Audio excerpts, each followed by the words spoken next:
नमस्कार दोस्तों, मैं राजकुमार मौर्य प्रखर इंडिया यूट्यूब मंच पे आपका स्वागत है। यूपी की 9 विधानसभा सीटों पर उपचुनाव हो रहा है। इस उपचुनाव की चर्चा महाराष्ट्र जैसे बड़े प्रदेश के विधानसभा चुनाव से ज्यादा है। झारखंड में चुनाव हो रहा है, उससे ज्यादा है। और इस उपचुनाव में भारतीय जनता पार्टी ने अपनी पूरी ताकत लगा दी है। मुख्यमंत्री योगी आदित्यनाथ जी बटेंगे तो कटेंगे जैसे नारे दे रहे हैं। समाजवादी पार्टी जुड़ेंगे और जीतेंगे जैसे नारे दे रहे हैं। नारों का एक पोस्टर वार देखने को मिल रहा है। और इस उपचुनाव को जीतने के लिए समाजवादी पार्टी ने अपनी पूरी टीम उतार दी है। चाहे सामाजिक कार्यकर्ता हो, चाहे राजनीतिक कार्यकर्ता हो, सब मैदान पर डट चुके हैं। उस हिसाब से नहीं कि बड़ी बड़ी रैलियों को संबोधित करना है, एकदम सिंपल छोटी छोटी नुक्कड़ सभाओं को संबोधित कर रहे हैं। और खास करके 2 नामों की चर्चा बहुत तेज है। दोनों डॉक्टर हैं। एक डॉक्टर साहब डॉक्टर लक्ष्मण यादव जी हैं, जो दिल्ली विश्वविद्यालय में पढ़ा रहे थे, समाजवाद की बात करते थे। इनको निकाल दिया गया, इनको नौकरी ले ली गई। और एक डॉक्टर साहब हैं, कैंसर के प्रसिद्ध हैं, अंतर्राष्ट्रीय कैंसर सर्जन हैं। अखिलेश यादव ने इनको लोकसभा का टिकट दिया और चुनाव जीते भी थे। समाजवादी पार्टी के मुखिया, समाजवादी पार्टी के लोगों का दर्द है कि डॉक्टर नवल किशोर शाक्य को हरवा दिया गया। लेकिन कभी कभी हार में भी जीत होती है। हो सकता है डॉक्टर नवल किशोर शाक्य जीत जाते तो आज हम उनका नाम ना ले रहे होते, जनता उनका नाम ना ले रही होती। पूरे प्रदेश में लोग इनको जानते हैं। शाक्य, सैनी, मौर्य, कुशवाहा, यादव, मुस्लिम, निषाद, पटेल, प्रजापति, कुम्हार, लोहार, बढ़ई, जो भी होते, पासी, दलित, SC, ST सब जानते हैं इनको। पूरा प्रदेश जानता है, क्योंकि इनको हरवाया गया, सबसे कम वोटों से हारे हैं। जैसा कि रात में लाइट वेट काटी गई, आपने देखा होगा। लेकिन चर्चा है एक प्रोफेसर साहब की कि इनको राज्यसभा में भेजा जाएगा और डॉक्टर लक्ष्मण यादव को और डॉक्टर नवल किशोर शाक्य को आने वाले विधानसभा के चुनाव में समाजवादी फिर से टिकट देगी। और इनके चुनाव हारने से समाजवादी पार्टी को, मैं आपको बता रहा हूं, इतना बड़ा फायदा हुआ है। जीत जाते तब भी फायदा था, हारने से और बड़ा फायदा हो गया है। क्योंकि वो जो बेल्ट है, शाक्य जहां लिखा जाता है, जो मौर्य हैं, इन लोगों की आंखें खुल गई। क्यों? क्योंकि इनमें से अधिकतर लोग बीजेपी को वोट दिया करते थे। और जब बीजेपी को वोट देते थे तभी जीतती थी बीजेपी। याद रखिएगा, इनकी आबादी हर विधानसभा में आपको मिलेगी, हर लोकसभा में आपको मिलेगी, लेकिन गिनती नहीं होती। गिनती इसलिए नहीं होती कि कोई सफल नेता नहीं है इस समाज का। कोई बहुत बड़ा सफल नेता नहीं है। जो हैं भी वे अपने में मस्त हैं। जो सत्ताधारी के साथ हैं तो उनकी कोई बात ही नहीं करता। विपक्ष वालों की तो आप बात ही नहीं कर सकते। स्वामी प्रसाद मौर्य जी हैं, लेकिन उनके ऊपर एक अपवाद लगता है कि उनकी बेटी बीजेपी में है। और केशव प्रसाद मौर्य जी हैं, आप उनको जानते ही हैं, ज़्यादा कुछ कहना नहीं है। और वहीं पर बचते हैं केशव देव मौर्य और बाबू सिंह कुशवाहा, जो समाजवादी पार्टी को समर्थन दे रहे हैं। अब डॉक्टर नवल किशोर शाक्य और लक्ष्मण यादव दोनों को लेकर एक चर्चा चल रही है कि चाहे नवल किशोर शाक्य को भेजा जाए, चाहे डॉक्टर लक्ष्मण यादव को भेजा जाए। लक्ष्मण यादव अपने बेबाक बातों के लिए, समाजवादी विचारधारा के लिए जाने जाते हैं। तो आप देख सकते हैं इन दिनों करहल की गलियों में घूम रहे हैं ये लोग। करहल वैसे भी समाजवादी पार्टी का गढ़ है, बीजेपी के जीतने की बस की बात नहीं है। और जब यहां पर पहुंचे हैं दोनों नेता, तो बारी बारी से इस वीडियो के अंत तक मैं आपको इनके भाषण सुनाता हूं। आप लोग सुनिए। आपकी जो भी राय होगी, आप अपनी राय को कमेंट करके जरूर बताइएगा। देखिए आगे वीडियो। साथियों और बुजुर्गों को मेरा क्रांतिकारी सलाम है। जय भीम, जय समाजवाद है।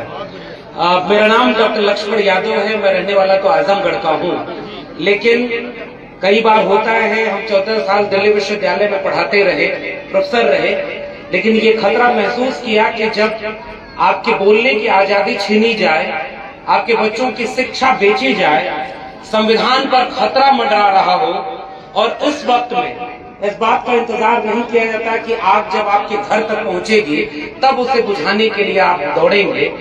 ऐसे वक्त में जब संविधान बचाने की लड़ाई लड़ने के लिए समाजवादी परचम के तहत राष्ट्रीय अध्यक्ष अखिलेश यादव जी ने जो पीडीए के रूप में एक नया संबोधन दिया, बाबा साहब डॉक्टर भीमराव अंबेडकर के संविधान को बचाने के लिए, डॉक्टर राम मनोहर लोहिया के समाजवाद को बचाने के लिए, इस पीडीए की लड़ाई में 2024 के आम चुनाव में केवल संविधान को ही नहीं बचाया है, देश को तानाशाही हाथों में जाने से बचाया है। इसके लिए समाजवादी पार्टी के उन तमाम लोगों को शुक्रिया अदा करना होगा जिन्होंने आम चुनाव में देश को बचाया है। और आज हम सारे लोगों की जिम्मेदारी है कि जो आग बुझाने वाले लोग हैं, जो जोड़ने वाले लोग हैं, और मैं तो शुक्रिया अदा करता हूं आदरणीय राष्ट्रीय अध्यक्ष जी का, और हमारे बीच में हम सब की बेहद सम्मानित और पीडीए के परचम के नायक के तौर पर जो लोग सदन में नेतृत्व करते हैं, आदरणीय सांसद महोदया जी हैं, डिम्पल यादव जी,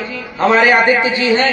वो पीडीए का परचम जब संसद में पहुंचा तो उस परचम ने देश को ये उम्मीद पैदा कर दी है कि संविधान बचाने की लड़ाई आज की तारीख में पूरे देश में कोई लड़ सकता है तो वो समाजवादी पीडीए ही लड़ सकता है। और इसी उम्मीद के साथ हम आपके बीच में आए हैं ये बात की अपील इस बात की करने की आपकी शिक्षा बचाने के लिए, आपके बच्चों को कलम और किताब देने के लिए, आपके युवाओं को, नौजवानों को रोजगार देने के लिए जो काम होने चाहिए थे वो उत्तर प्रदेश की सरकार ने नहीं किए। उन्होंने 3 काम किया। भारतीय जनता पार्टी की सरकार ने झूठ बोला, फूट डाला और लूट लिया। झूठ ये बोला कि आपको रोजगार देंगे और बेरोजगारी 45 साल में सबसे ज्यादा बढ़ा दी। फूट ये डाली कि आपस में ही एक जाति को दूसरे जाति से लड़ा दो, एक धर्म को दूसरे धर्म से लड़ा दो और बांटकर राज करने का अंग्रेजों का काम बीजेपी आज कर रही है। और तीसरा काम लूटने का किया कि आपके जेब की कमाई को लूट लिया। हम यहाँ खड़े होकर अपील करने आए हैं कि समाजवादियों का नारा इस देश में लगा करता था, रोटी कपड़ा सस्ती हो और दवा पढ़ाई मुफ्ती हो। उस नारे को आगे बढ़ाने का काम रफीकुल मुल्क आदरणीय नेताजी ने किया था। पढ़ाई, कमाई, दवाई और सिंचाई के काम को आगे बढ़ाने का उस परचम को आज आदरणीय अखिलेश यादव जी आगे बढ़ा रहे हैं। हम जैसे प्रोफेसर आपके बीच में जो आज अपील करने आए हैं कि करहल के लोगों, आपसे केवल ये अपील और गुजारिश कि ये केवल एक उपचुनाव का मामला नहीं है कि एक उपचुनाव है और इसमें आपसे वोट मांगने आए हैं। इस चुनाव की अहमियत ये समझिए कि जो लोग इन चुनावों से डर गए हैं वो इस चुनाव को 1 हफ्ते टाल रहे हैं। लेकिन राष्ट्रीय अध्यक्ष जी ने कहा कि चुनाव टालने से हार नहीं टाली जाती। इसलिए मैं आपसे गुजारिश करने आया हूं कि पढ़ाई, कमाई, दवाई, सिंचाई के लिए, संविधान बचाने के लिए, डॉक्टर अंबेडकर और डॉक्टर लोहिया के विचारों को बचाने के लिए आदरणीय तेज प्रताप यादव जी को साइकिल पर भारी बहुमत से जिताइएगा। इसका असर लखनऊ में भी होगा और ऐसी जीत हो जिसकी गूंज दिल्ली तक सुनाई देगी। बहुत बहुत धन्यवाद। इस विधानसभा का चुनाव लड़ रहे वो सांसद सौम्य और सुशील आदरणीय तेज प्रताप यादव जी, एटा से सांसद भाई देवेश साकी जी, जनपद मैनपुरी के जिलाध्यक्ष बड़े भाई आलोक साकी जी, इटावा से जिलाध्यक्ष भाई प्रदीप साकी जी, इटावा के पूर्व प्रत्याशी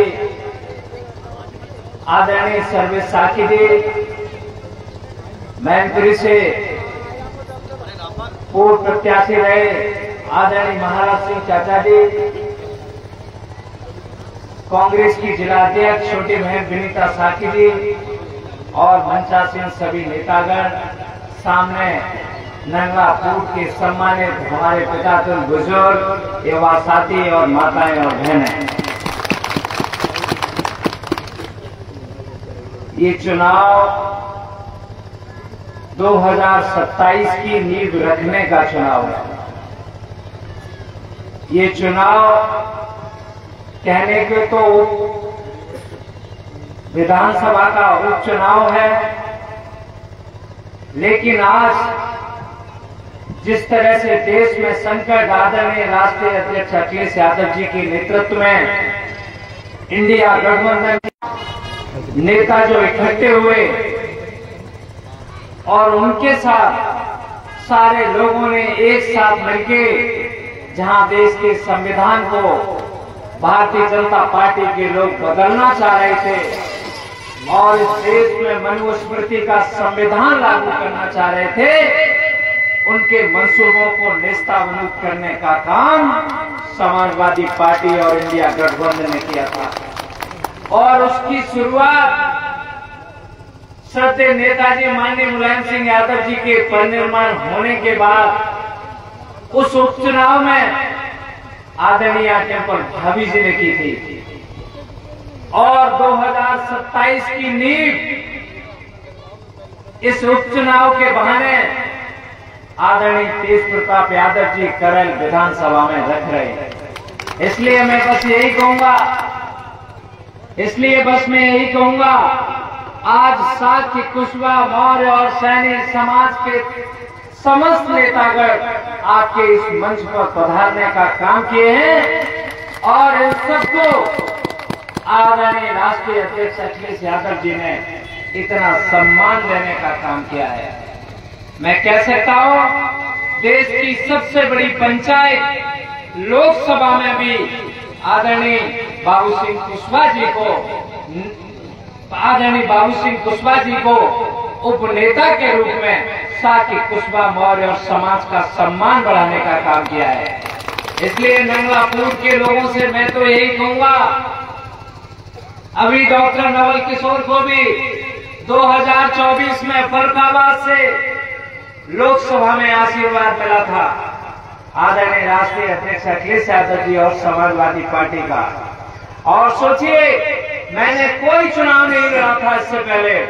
वैसे से तो मैं किसान का बेटा और डॉक्टर हूं, लेकिन मैं राजनीति में सिर्फ इसलिए आया हूं ताकि आपके बच्चे भी डॉक्टर नवल किशोर से बड़े डॉक्टर बन जाएं। वो तभी बन सकते हैं जब प्रदेश में और देश में समाजवादी पार्टी की सरकार होगी। इसी कहानी के चलते 2024 के उपचुनाव में फर्रुखाबाद में 21वें राउंड के बाद में जब मैंने काउंट किया था, सारे बूथ खोल दिए थे वहां के डीएम महोदय ने, और तकरीबन मैंने जो काउंट किया था उसमें 4700 वोट से मैं जीत रहा था। लेकिन रात के 9 से 9:30 बजा दिए, लोगों के ऊपर डंडे, लाठी और आंसू के गोले डाले, और मैं कह सकता हूँ हम लोगों को वहां 2000 वोटों से हराने का काम कर दिया।